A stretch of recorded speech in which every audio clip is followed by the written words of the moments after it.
নমস্কার বন্ধুরা, আর কুকে সকলকে ওয়েলকাম। আমি আজ কোনো রান্না নিয়ে আপনাদের সামনে আসিনি।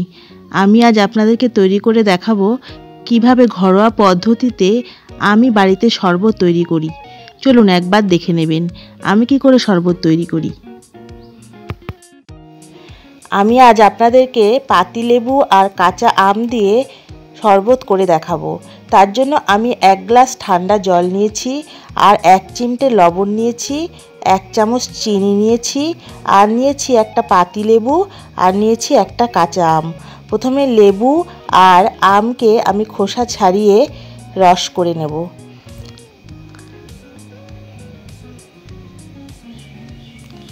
দেখুন আমটা খোসা ছাড়িয়ে ধুয়ে নিয়েছি, আর একটা লেবুর হাফ লেবু আমি নিয়ে নিয়েছি, কারণ 1 গ্লাস জলে একটা গোটা লেবু লাগবে না। আর একটা মেশিন নিয়েছি, আদা কুচির মেশিন।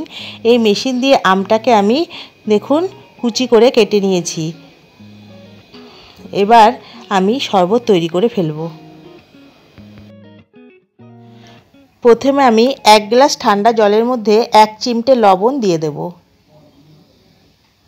তারপর দিয়ে দেব 1 চামচ চিনি। তারপর হাফ পাতিলেবু কেটে রেখেছিলাম, পাতিলেবুর রস দিয়ে দেব।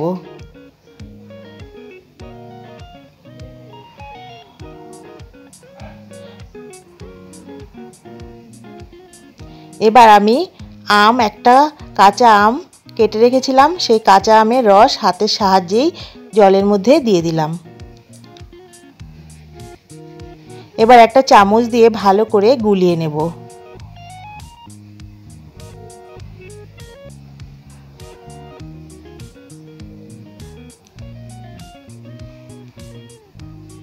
এভাবে 2 মিনিট ধরে ভালো করে সব গুলিয়ে নিলাম। দেখুন আমার শরবত তৈরি হয়ে গেছে। এবার একটু সাজিয়ে নেব।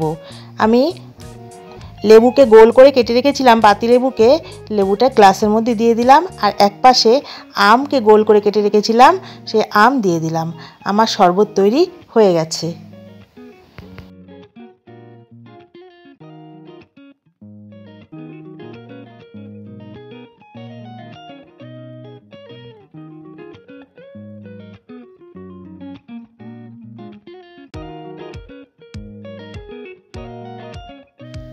দেখুন আমি শরবত তৈরি করে ফেলেছি।